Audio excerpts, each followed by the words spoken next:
40쪽에 경계를 보실 거예요. 경계. 지금 2차 과목이 계속 어려워지고 있어서요. 여러분들도 소문을 많이 들었죠. 2차 과목이 어려워지고 있다고. 그래서 다행히 우리 학원은 매주 공시를 해서 참 다행인 것 같아요.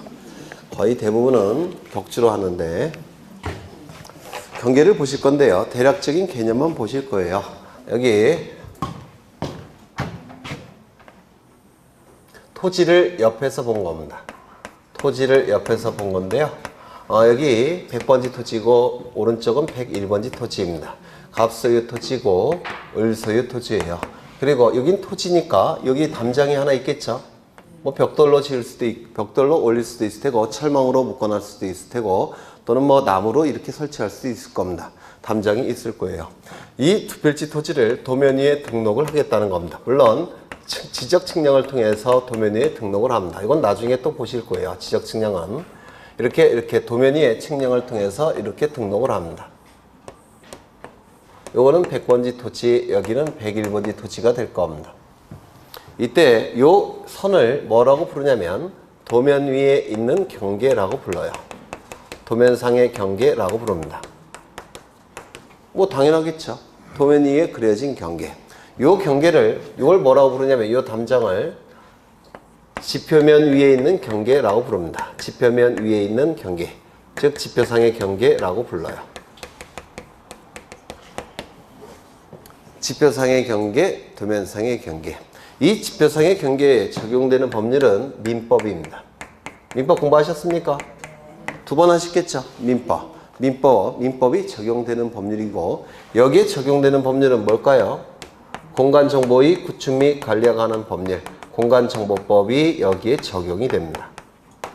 그러면 이 민법이라는 법은 민법에서 하셨겠지만 국민의 일반적인 생활관계를 규율하는 법이라고 해서 일반적인 생활관계를 규율하는 법이라고 해서 일반법이라고 부릅니다. 일반사법, 일반법이라고 불러요.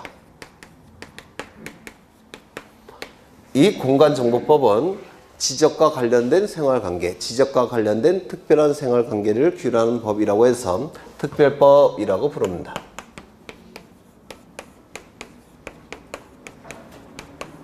그러면 일반법과 특별법 두 개의 법률이 있을 때 어느 법이 먼저 적용이 될까요?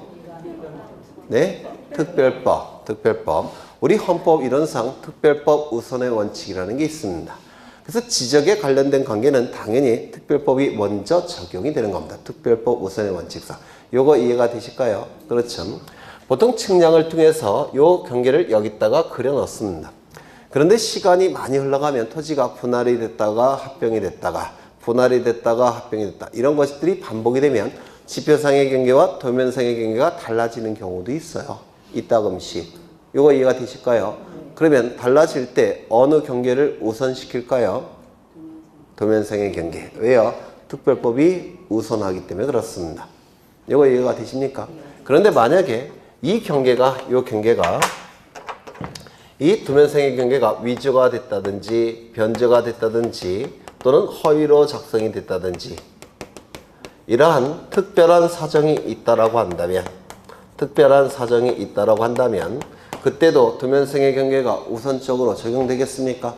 그건 아니겠죠. 그렇죠. 그래서 원칙적으로는 도면상의 경계가 우선되지만 특별한 사정이 있다면 예외적으로 지표상의 경계가 우선되는 경우도 가끔은 있습니다. 이러한 문구가 나온다면 도면상의 경계가 아니라 지표상의 경계. 이러한 문구가 없다면 도면상의 경계. 그러면 우리는 지금 민법을 공부하고 계십니까? 공간정보법을 공부하고 계십니까? 공간정보법. 그래서 공간정보법 시간에 경계는 요거를 생략을 해요. 그래서 우리가 얘기하는 경계는 당연히 무슨 경계를 얘기하는 겁니까? 도면상의 경계를 얘기하는 겁니다. 소재, 지번, 지모, 면적, 경계, 좌표에서 그 경계는 무슨 경계를 얘기하는 겁니까? 도면상의 경계. 이 경계를 얘기하고 싶다면 우리 수업 시간에서는 요걸 반드시 붙여줘야 돼요. 지표면 위의 경계. 요 문구를 붙여줘야 됩니다. 요거는 생략해도 돼도. 이거 이해가 되십니까? 도면상의 경계를 의미하게 됩니다. 그 다음에 요 경계들이 만나는 점들이 있죠? 있습니까? 이 경계들이 만나는 점을 뭐라고 부르냐면 경계점이라고 불러요. 경계들이 만나는 점을, 도면상의 경계들이 만나는 점을 경계점이라고 부릅니다. 그럼 이 경계점을 가지고 이 경계를 표현하면 이렇게 표현을 합니다. 경계점 간의 최단거리가 경계다. 최단거리, 이를 경계라고 얘기를 해요. 그렇다면 경계점 간의 최단거리가 경계라고 한다면 이 경계가 이렇게 꾸불꾸불로 이렇게 곡선으로 그려질 수 있습니까? 네? 그렇죠. 최단거리라는 얘기는 무슨 뜻이에요? 최단거리가 되기 위해서 이게 쭉 펴져야 됩니다. 맞습니까? 따라서 경계는 당연히 직선이 될 겁니다. 이를 경계직선주의라고 불러요. 우리가 얘기하는 것은 토지, 지표면 위의 경계를 얘기하는 게 아니에요.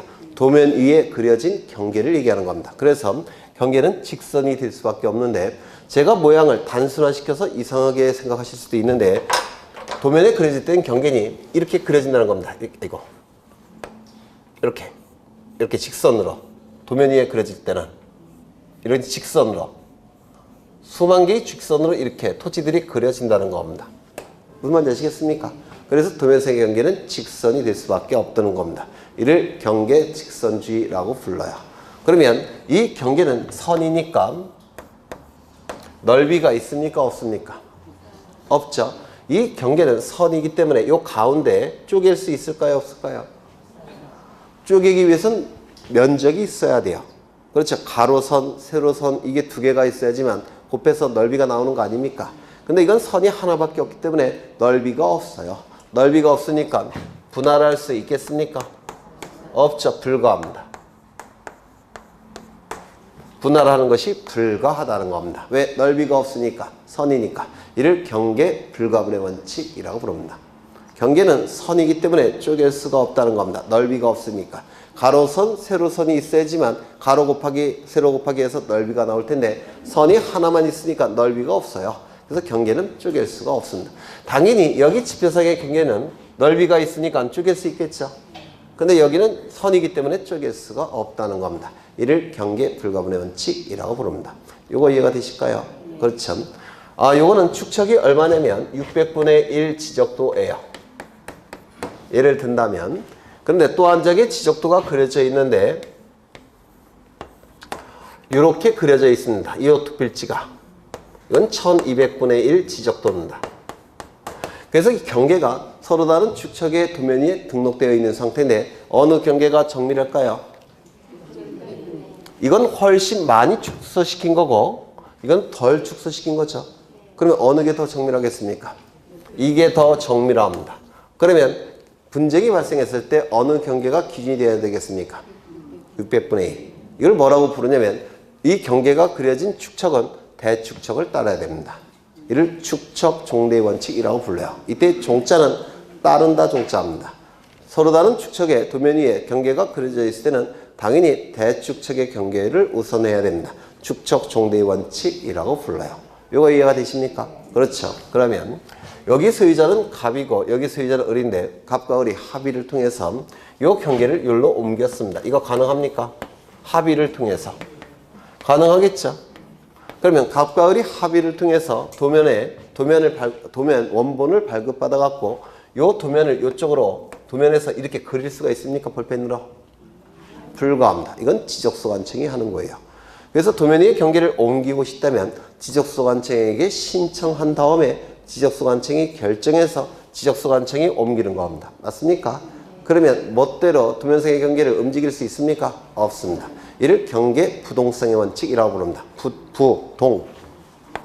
그렇죠. 움직일 동자를 써서 경계는 인접토지 소유자가 멋대로 움직여서는 안 된다는 성질이 있다는 겁니다. 경계 부동성의 원칙이라고 부릅니다. 이거 이해가 되실까요? 그렇죠. 그런 내용들이 41쪽에 나와 있습니다. 먼저 왼쪽 40쪽을 보시면 경계는 첫째 줄 의의를 보시면 직선이라는 문구 있습니까? 직선. 경계는 반드시 직선이어야 됩니다. 도면상의 경계는 반드시 뭐라고요? 직선. 그렇다면 도면상의 경계는 지표상의 경계를 실제 형태로 작성한다. OX, X.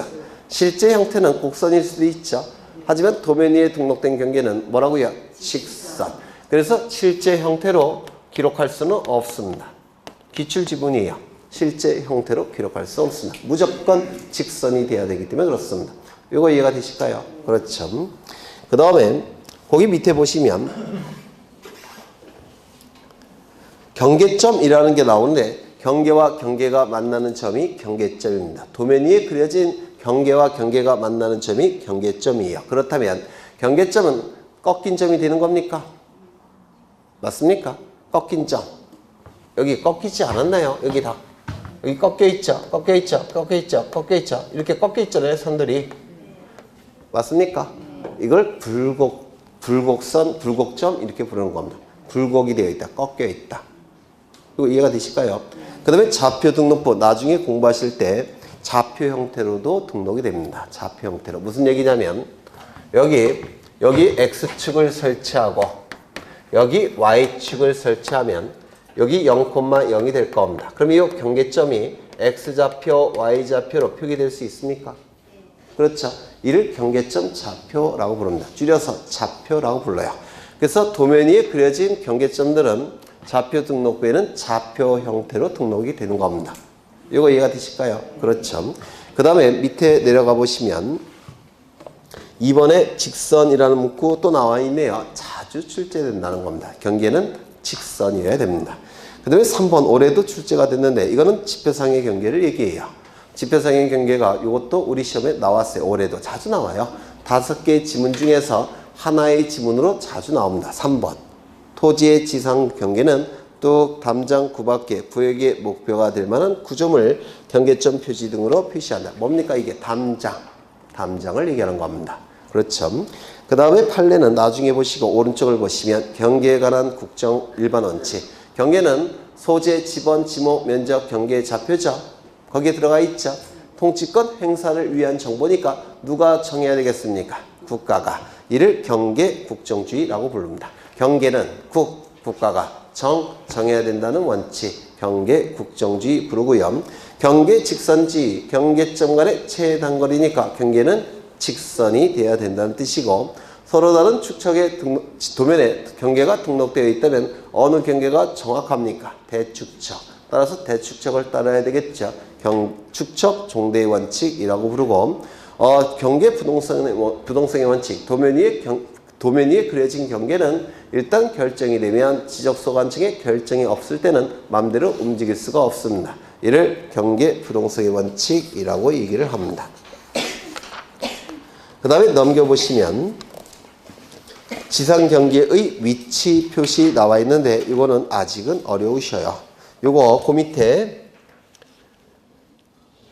밑줄만 치죠. 2번에 지적소관청 보이십니까? 2번에 밑줄. 지상 경계를 새로 정한 경우 보이십니까? 밑줄. 그 다음에 그 밑에 보시면 작성 관리하여야 한다 보이십니까? 하여야 한다 밑줄. 의무 규정이에요. 해야만 됩니다.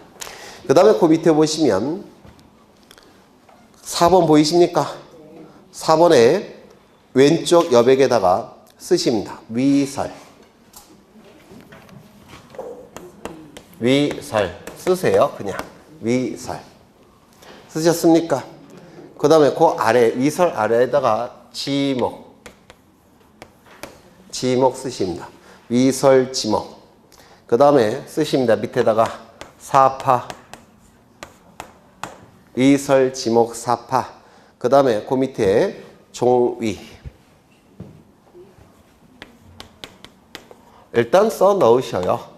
위설 지목 사파 종이. 위설 지목 사파 종이 쓰셨습니까? 그러면 다시 4번 가십니다. 4번에 위치 설명도 보이십니까? 위 동그라미 설 동그라미. 그 다음에 그 밑에 보시면 박스 안에 보이십니까? 박스 안에 보시면 지목 나와 있습니까? 둘 다 동그라미 치십니다. 지목. 공무상의 지목과 실제 토지 이용 지목에서 지목 동그라미 둘 다 치셔요. 치셨습니까? 그 다음에 그 밑에 보시면 사진 파일이 있습니까? 사 동그라미 파 동그라미. 그 다음에 그 밑에 보시면 종류 위치 있습니까? 종 동그라미 위 동그라미. 일단 동그라미만 치셔요. 위설, 지목, 사파, 종이. 네, 나중에 써먹을 겁니다.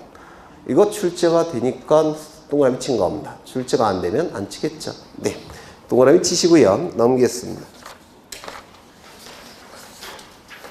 또 쭉 넘기십니다. 쭉 넘기셔서 전부 다 기본 시간에 다다음 달부터 하실 거예요. 이제 어디를 보시냐면 48쪽의 면적을 보십니다. 면적. 보셨습니까? 네.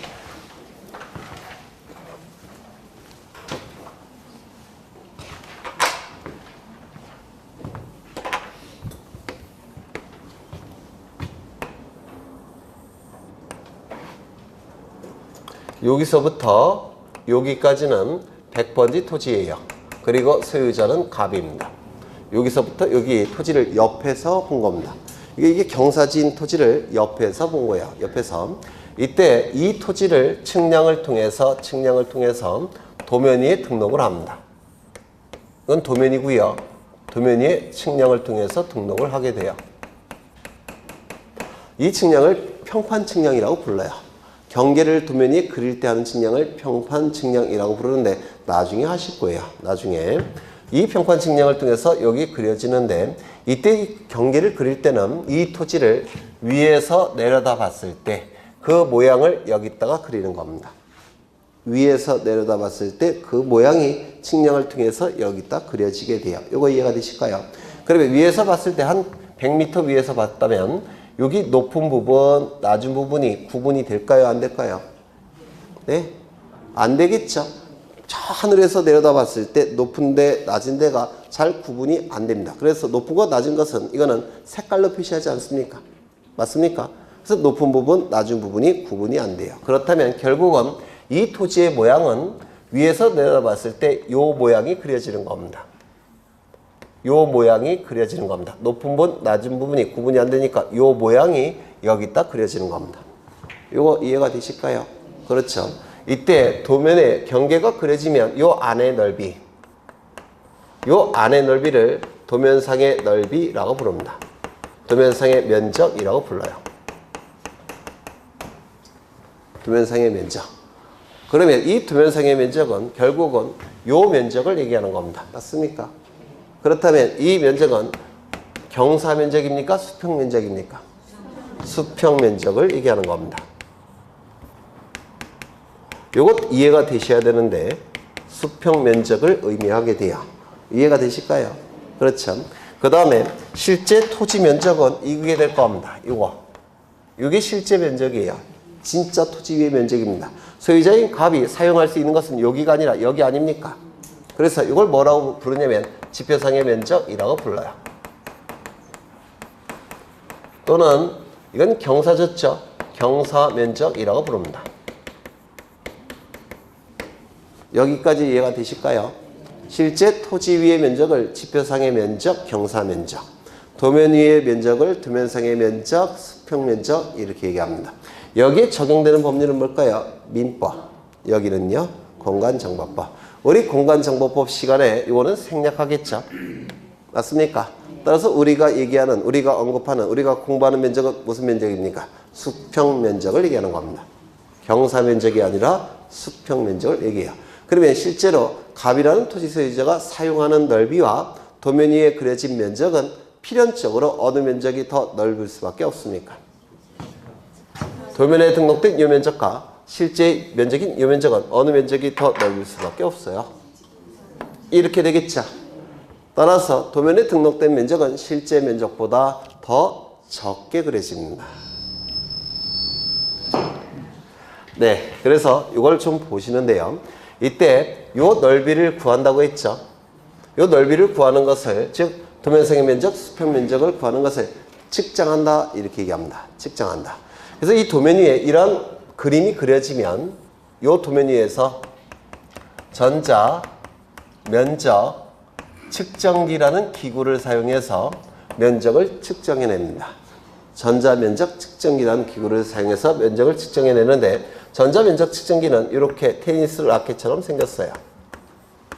이렇게 생긴 테니스 라켓처럼 생긴 전자 면적 측정기를 가지고 도면 위에서 이렇게 측정해 되는 겁니다. 대고서. 이거 이해가 되실까요? 그렇죠. 그런데 이런 경우도 있을 수가 있습니다. 여기 X축을 설치하고 여기 Y축을 설치하면 X축, Y축 설치하면 여기가 0,0이 되겠죠. 맞습니까? 그럼 이 경계점이 무엇으로 표시될 수 있습니까? 좌표, X좌표, Y좌표, X좌표, Y좌표, X좌표, Y좌표 이렇게 표시될 수 있습니까? 있겠죠. 그러면 이러한 장부를 작성합니다.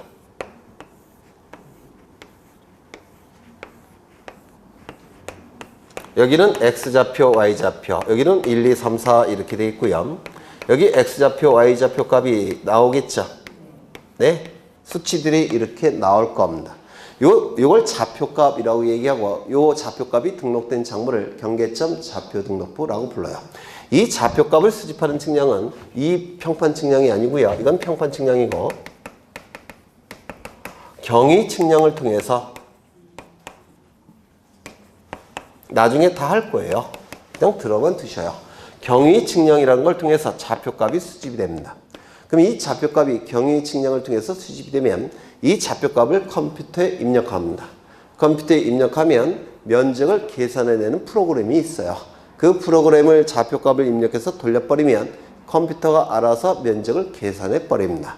이를 뭐라고 부르냐면 좌표면적 계산법이라고 불러요. 좌표값을 가지고 컴퓨터에 입력하면 컴퓨터가 면적을 계산해내는 방법. 좌표면적 계산법이라는 방법이 있어요. 이 두 가지 방법을 통해서 면적을 측정해냅니다. 그러면 이 좌표면적 계산법은 어떠한 측량과 관련이 있을까요? 경위 측량. 맞습니까? 이 전자면적 측정기를 사용하는 방법은 어떠한 측량과 관련이 있을까요? 평판 측량. 이게 출제된 적이 있습니다. 그 다음에 이건 자주 출제가 되고 있고요. 이거는. 그러면 책을 좀 보겠습니다. 의의를 보시면 첫째 줄에 면적이란 이 면적 앞에 뭐가 생략이 된 거라고요? 도면상에. 그렇겠죠? 우리 공간정보법상의 면적은 무슨 면적을 얘기하는 겁니까? 도면상의 넓이를 얘기해요. 따라서 무슨 면적이 될 수밖에 없다고요? 수평면적. 그래서 첫째 줄 보시면 수평면상의 넓이를 말한다. 이런 문구 있습니까? 수평면상의 넓이 밑줄 치셔야 되고요. 그 옆에 보시면 수평면상의 넓이를 의미하기 때문에 경사를 이루고 있는 토지는 경사면적을 얘기했죠. 실제 지표상의 면적이 지적공부에 등록된 면적보다 넓을 수밖에 없다. 넓게 된다. 맞습니까? 그래서 우리 지적공부에 등록된 면적은 실제 면적, 경사면적 그것보다 더 작은 면적으로 등록이 된다는 겁니다. 이건 기출지문이에요. 이것도. 그렇죠. 그 다음에 방법은 두 가지가 있죠. 좌표면적 계산법과 전자면적 측정의 방법 두 가지가 있다라고 했고요. 면적의 단위는 제곱미터를 써야 됩니다. 330제곱미터 이렇게 써야 돼요. 100평 이렇게 써서는 안 됩니다. 만약에 면적을 100평 이렇게 쓰시게 되면 미터법이라는 법을 위반한 위법행위를 저지르신 거예요. 따라서 벌금을 맞든지 깜방에 갈 수도 있으세요. 아셨죠? 반드시 뭘 써야 된다고요? 제곱미터 써야 된다. 그런데 굳이 평을 쓰고 싶다. 그렇다면 어떻게 해야 되냐면 제곱미터 옆에다가 가로를 친 다음에 평을 써야 됩니다. 이거 무슨 말인지 아시겠죠? 네, 평을 굳이 쓰고 싶다면 가로 친 다음에 평을 쓸 수는 있어요. 보통 아파트 분양할 때 이런 식으로 나오죠. 그렇죠. 그럼 미터법이라는 법에서 제곱미터를 사용해야 된다라고 규정되어 있기 때문에 그렇습니다. 그래서 단위는 제곱미터 단위를 쓰게 되겠고요. 그 다음에 면적 측정의 대상, 그 다음에 오른쪽 나와 있는 것들 아직은 어려우셔요. 그래서 이거는 다음 1월 달부터 진행을 할 겁니다. 이제 51쪽을 보십니다. 지적공부. 여기에 한 필지 토지가 있을 테고 토지에 관한 정보가 수집이 될 겁니다. 수집되는 방법은 두 가지가 있다고 했는데 뭐라고 했습니까? 조사와 측량을 통해서 수집이 이루어져요. 이때 이 정보는 주된 정보는 뭐가 있었죠? 토지 표시에 관한 정보가 주된 정보고 부수적인 정보는 뭐가 있었습니까? 소유자에 관한 정보가 부수적으로 수집이 된다고 했습니다. 소유자에 관한 정보는 이름, 주민번호, 주소가 된다라고 했고요. 주된 정보인 토지의 표시에 관한 정보는 소, 지, 면, 경, 좌표. 여기 주된 정보로서 토지 표시에 관한 정보라고 했습니다. 소는 뭘까요? 소재지 행정구역, 동과 리를 얘기해요. 동과 리까지. 지는요, 지번, 지는 지목, 면은 면적, 경은 경계, 좌표값이 있을 겁니다. 이 세 가지는 수집하는 방법이 조사, 세 가지는 수집하는 방법이 측량이라고 얘기할 겁니다. 이때 이 수집된 정보는 지적공부라는 공적인 장부에 토지 표시에 관한 정보와 소유자에 관한 정보가 지적소관청에 의해서 등록이 이루어질 테고 지적소관청에 의해서 관리가 이루어질 테고 주권자인 국민에게 그 정보들은 공시해야 될 겁니다. 이를 지적제도라고 불렀습니다. 기억나시죠? 이때의 지적공부는 크게 둘로 나눠집니다. 첫 번째, 가시적 지적공부. 요 시자는 눈으로 본다 시자예요. 그래서 가시적이라는 얘기는 눈으로 볼 수 있는 지적공부라는 뜻인데요. 종이로 만들어진 지적공부를 의미합니다. 이게 원칙적인 지적공부고 원칙적이니까 이걸 생략해서 그냥 지적공부 이렇게 얘기를 합니다. 근데 이 종이로 만들어진 지적공부를 컴퓨터 파일 형태로 전환시킨 것이 있는데 이를 불가시적 지적공부라고 불러요. 컴퓨터 파일 형태로 전환시키는 것을 이렇게 표현하죠. 정보 처리 시스템을 통하여 기록하고 저장된 형태의 지적공부. 이게 정식 명칭이에요, 사실은. 지적공부를 정보 처리 시스템을 통하여 기록, 저장한 형태의 지적공부. 이게 정식 명칭이고 이를 학자들이 불가시적 지적공부 이렇게 부르는 겁니다. 이는 컴퓨터 파일 형태로 만들어진 지적공부를 의미합니다. 이렇게 크게 둘로 나눠져요. 이 컴퓨터 파일 형태의 지적공부는 왜 불가시적이라고 했습니까? 모니터에 띄워야지만 눈으로 볼 수가 있고 모니터에 띄우기 전까지는 즉 하드디스크에 있을 때는 눈으로 볼 수 있습니까? 없습니까? 없어요. 그래서 모니터에 띄우기 전 단계를 얘기하기 때문에 불가시적 지적공부 이렇게 얘기를 합니다. 이해가 되실까요? 되시죠? 이때 이 가시적 지적공부는 세 가지 형태가 존재합니다. 첫 번째, 대장 형태. 두 번째, 도면 형태. 세 번째, 경계점, 좌표, 등록부 형태. 한번 한 것 같기도 한데 했죠? 좌표, 등록부 형태. 이 세 가지 형태가 존재합니다. 이때 이 대자는 국가기관이라는 뜻을 가진 한자입니다. 청와대. 조선시대에 감찰기관이 있었는데 어사대라고 불렀어요. 그래서 이 대자는 국가기관이라는 뜻을 가지고 있고요. 장은 장부라는 뜻인데 국가기관이 만든 장부라는 뜻입니다. 대장이라는 단어가 그 중에서도 문자 형태로 만들어진 장부를 의미해요. 그래서 이 대장 형태의 장부는 국가기관이 만든 문자 형태로 구성된 가장 많은 정보를 담고 있는 장부, 이를 대장 형태의 장부라고 부릅니다. 이 대장 형태의 장부는 토지대장, 임야대장을 의미합니다. 그래서 이 두 개의 장부는 국가기관이 만든 장부 중에서 문자 형태로 구성된 가장 많은 정보를 담고 있는 장부라고 해서 가장 완전한 형태의 지적공부다 이렇게 얘기합니다. 따라서 지목이 등록이 될 때도 어떻게 등록해야 된다고요? 정식 명칭으로. 이거 이해가 되실까요? 그런데 사회가 복잡해지면서 특수한 토지들이 나타납니다. 어떤 특수한 토지들이 나타나냐면 한 필지 토지인데 소유자가 한 명이 있는 것이 원칙이에요. 그런데 한 필지 토지가 소유자가 100명이 있다라는 겁니다. 특수하죠? 그렇죠? 따라서 이러한 특수한 토지들은 특수한 장부가 필요해요. 소유자 100명을 기록하고 소유권자들의 지분이 얼마인지를 기록해야 됩니다. 그 장부가 뭐냐면 공유지 연명부라는 장부입니다.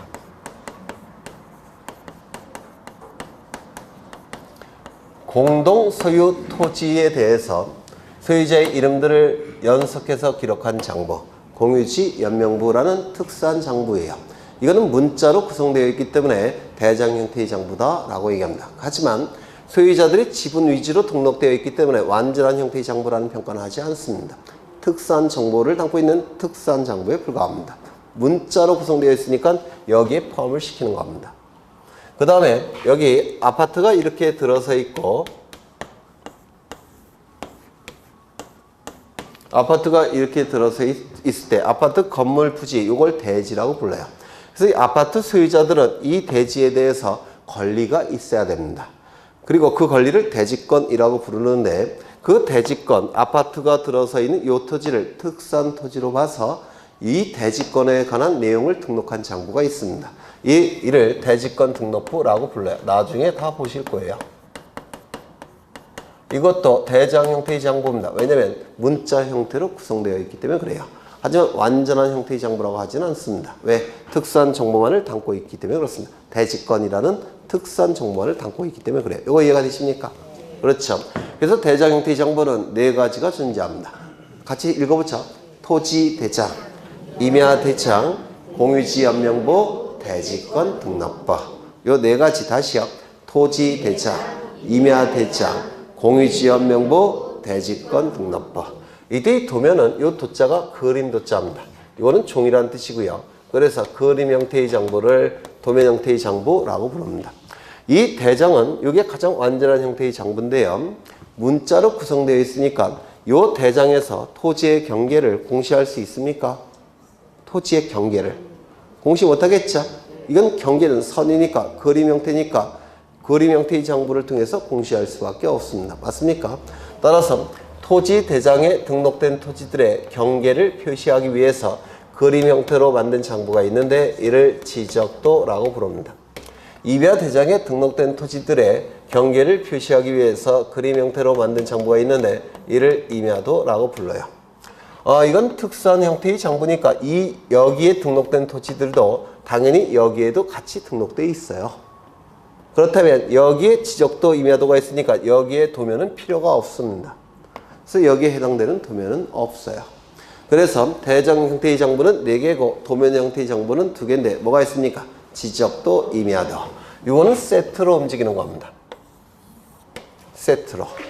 그래서 대한민국에 있는 모든 토지들은 토지대장 지적도에 등록되든지 임야대장 임야도에 등록이 됩니다. 그러면 어떤 토지는 이쪽에 등록하고 어떤 토지는 이쪽에 등록하느냐? 우리 사회에서 거래가 잘 되는 토지들이 있어요. 거래가 잘 되는 토지라면 땅값은 어떨까요? 비싸겠죠. 땅값이 비싸니까 지적소관청은 효율성을 좀 높일 필요가 있겠죠. 따라서 효율적으로 관리를 합니다. 거기에 해당되는 토지는 아까 지목이 28개가 있었죠. 그 중에서 18개가 거기에 해당되고 여기에 등록합니다. 토지대장 지적도에. 우리 사회에서 거래가 활발히 이루어지는 토지, 따라서 땅값이 비싼 토지, 따라서 효율성을 높일 필요가 있는 토지, 지적소관청이 효율적으로 관리할 필요가 있는 토지 18개의 지목입니다. 여기에 등록합니다. 토지대장 지적도에. 반대로 우리 사회에서 거래가 잘 안 되는 토지들도 있겠죠. 거래가 잘 안 되니까 땅값은 저렴할 겁니다. 지적소관청은 구태여 효율성을 높일 필요가 없을 겁니다. 효율적 관리도 좀 효율적으로 관리할 필요성도 떨어지겠죠. 거기에 해당되는 지목은 10개예요. 그건 여기다 등록해서 관리를 합니다. 임야대장 임야도에. 그럼 어느 거 외우실래요? 그렇죠. 굳이 이걸 외울 필요는 없죠. 이걸 지금 외우시면 좋을 것 같아요. 물론 시험과 직접적인 관련은 없지만 이해를 위해서는 좀 필요합니다. 여기에 해당되는 것은 철, 제, 전, 부, 유, 수, 묘, 목, 도, 임. 요 10개입니다. 철제, 전구, 유수, 묘, 목, 도, 임. 우리 사회에서 거래가 잘 안 돼요. 물론 땅값이 저렴합니다. 그리고 효율성을 높일 필요도 없고요. 또한 효율적 관리의 필요성도 떨어집니다. 물론 이 기준은 지금 현대가 아니라 옛날 일본 놈들이 만들 때 그 기준이에요. 물론. 네. 지금은 약간 좀 차이가 있겠죠. 그러면 이건 뭘까요? 철도용지, 제방, 하천, 국어. 또랑구자에 또랑거자를 써서 또랑의 지목을 국어라고 불러요. 또랑. 그 다음에 요거 유지. 이 유자는 물방울 머무를 유자입니다. 저보고 쓰라고는 하지 마세요. 못 외웠습니다. 물방울 머무를 지. 땅지자가 있죠. 맞습니까? 땅지자. 토지할 때 그 지자. 여기는 흑토변인데요. 요 지자는 삼수변이에요. 유지. 요거는 연못지자입니다. 연못지자. 물방울 머무를 유. 이건 사실은 유자가 이거죠. 유학할 때 유자. 근데 여기 삼수변이 들어가면 물방울 유자예요. 그래서 이 유는 물방울 머무를 유. 연못지. 그러면 이 유지는 뭐가 여기에 해당되겠습니까? 물방울이 고여있는 부지. 연못 형태의 부지. 물방울이 고여있는 연못 형태의 부지. 뭐가 있을까요? 연못, 호수, 댐, 뭐 이런 소류지. 연못 형태의 부지가 바로 지목이 유지입니다. 물방울이 머무를 유, 연못지자를 써서. 이거 이해가 되실까요? 안 되실까요? 댐 어떻습니까? 물이 고여있지 않습니까? 호수 어떻습니까? 물이 고여있죠. 연못, 물이 고여있죠. 이게 다 유지예요. 물방울을 머무를 유, 연못지자를 써서. 그 다음에 구는 철제, 전구, 유수죠. 수는 뭘까요? 수도용지. 수도관이 매설된 토지들. 수도용지. 그 다음에 요건 뭘까요? 묘지. 요거는 목장용지. 이건 규모가 크고 산 속에 들어가 있어서 거래가 잘 안 된대요. 옛날 기준입니다. 옛날. 그 다음에 요거는 뭘까요? 도로. 요거는 임야. 다시요. 철도용지, 제방, 하천, 국어, 유지, 수도용지, 묘지, 목장용지, 도로, 임야. 아까 부호가 있다고 했죠. 지목은 지목의 부호예요. 철제, 전구, 유수, 묘목, 도입. 나중에 써먹을 겁니다. 철제, 전구, 유수, 묘목, 도입. 여기에 해당되는 지목의 토지는 어디에 등록한다고요? 임야대장, 임야도에. 나머지 지목들 18개는 어디에 등록한다고요? 토지대장, 지적도에. 그렇죠. 그 다음에 경계점 좌표 등록부는 토지가 이렇게 존재한다면 이게 경계점이라고 얘기하죠. 경계점. 맞습니까? 그런데 여기에 X좌표 설치하고 Y좌표 설치하게 되면 여기가 0,0이 될 겁니다. X, Y 맞습니다. 측량에서는 이게 X고 이게 Y래요. 저도 왜 그런지는 몰라요. 제가 뭐 측량을 전공한 게 아니니까 대학 규제에 그렇게 되어 있습니다.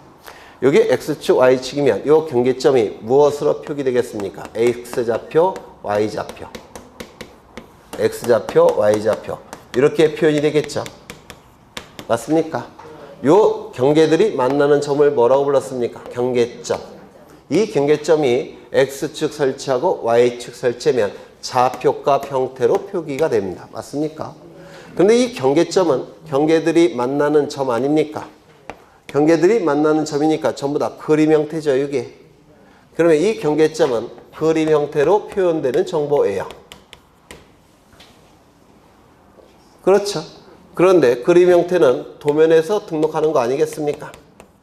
그런데 X축, Y축을 설치해버리면 좌표값으로 전환이 되죠. 좌표값은 숫자 아닙니까? 숫자는 문자죠.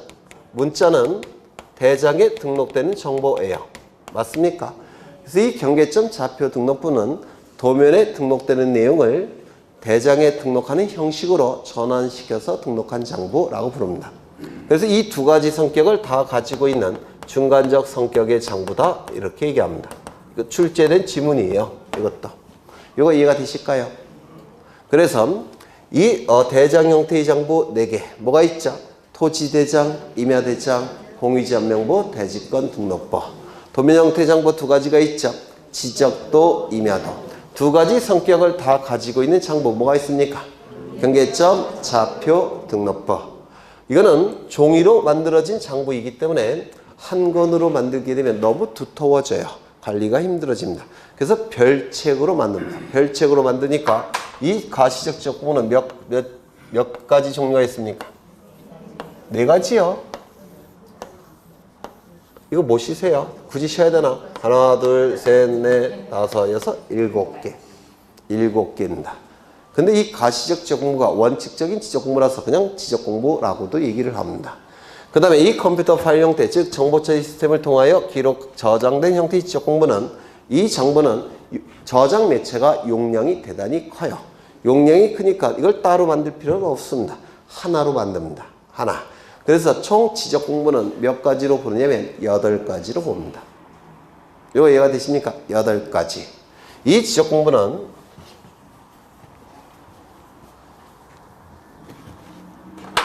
가시적 지적공부는 즉 7가지는 종이로 만들어진 이 지적공부는 지적소관청별로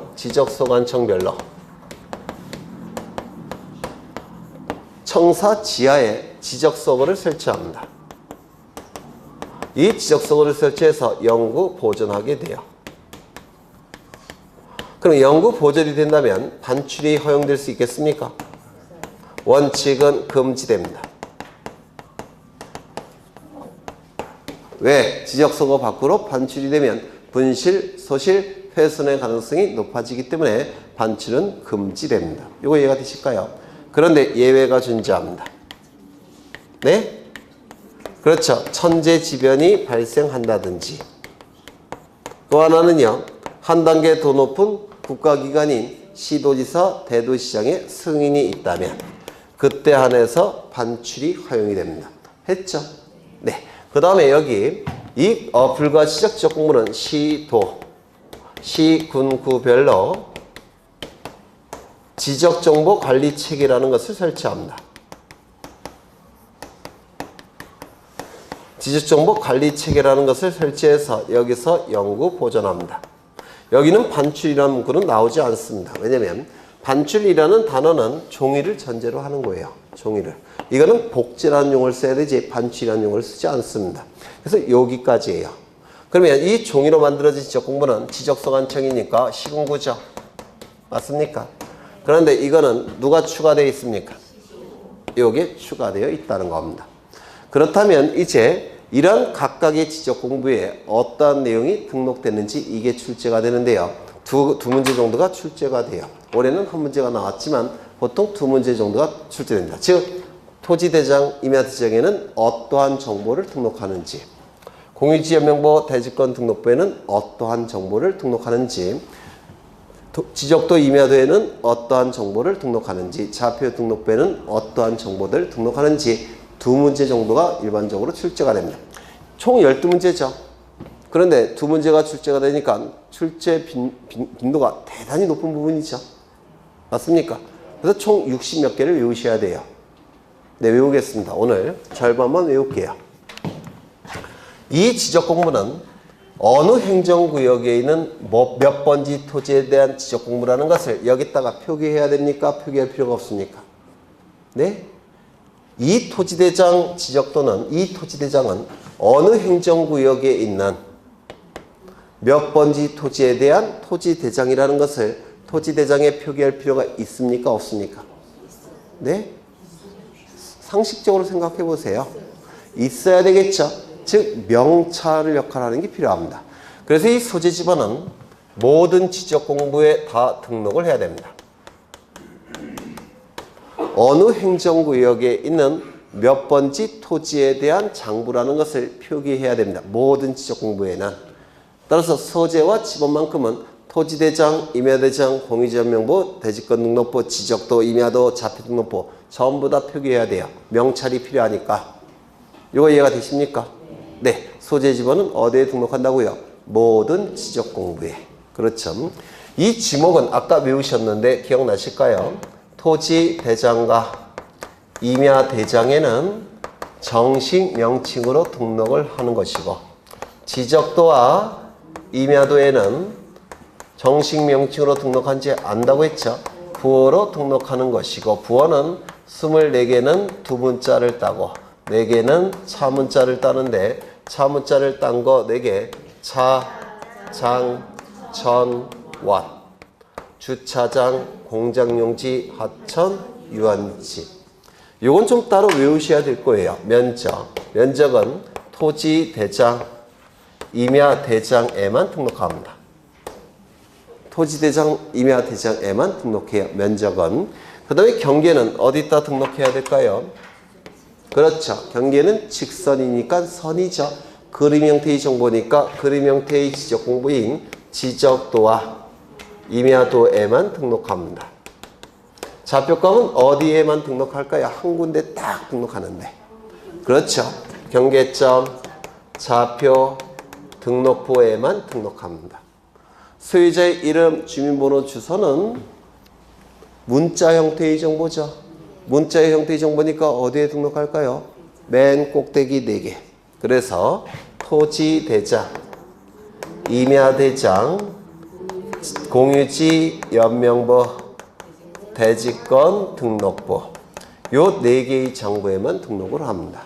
그 다음에 지목이 등록되는 지적공부와 축척이 등록되는 지적공부는 일치해요. 그래서 요거 좀 외워두시죠. 축지법. 들어보신 적 있습니까? 나무보다 빨리 뛰어가는 거. 무협지 같은 데 많이 나와요. 전우치전, 홍길동전에. 축지법. 축척이 등록되는 지적공부와 지목이 등록되는 지적공부는 일치하다라는 겁니다.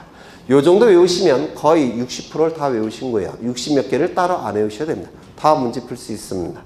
굉장히 쉬운 문제로 바뀌어요. 그러면 다시 한번 지적공부, 각각의 지적공부에 등록되는 사항 한 80% 한 거예요. 이게. 요거를 꼭 외우셔야 되는데 다시 외워보죠. 소재 집어는 이름표 역할을 하니까 모든 지적공부에 다 등록해야 돼요.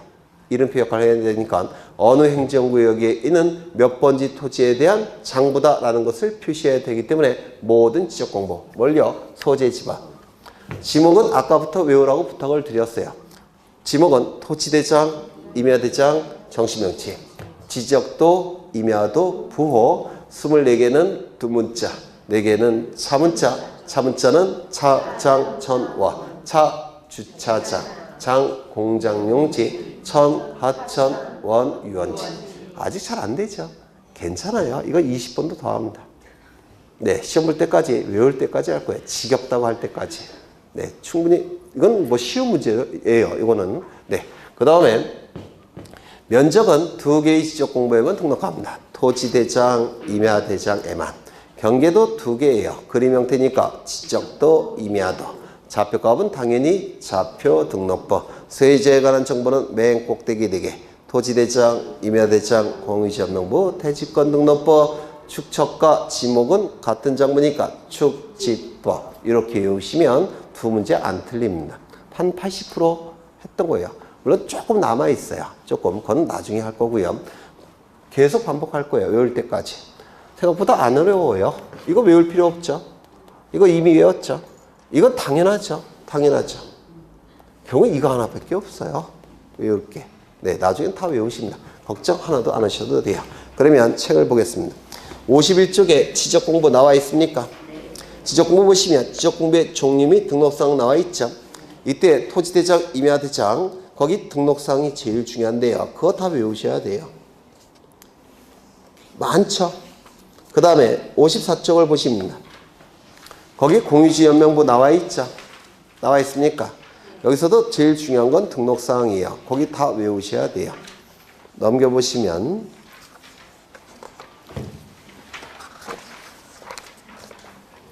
56쪽에 대지권 등록부 있습니까?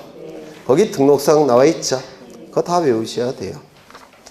58쪽을 보시면 도면 있습니까? 거기 등록사항 있죠? 그거 다 외우셔야 돼요. 그 다음에 63쪽 있습니까?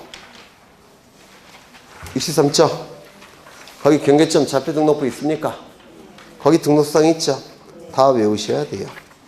이렇게 외우시던지 아니면 이것만 좀 기억해 두시던지 선택은 여러분이 하셔요.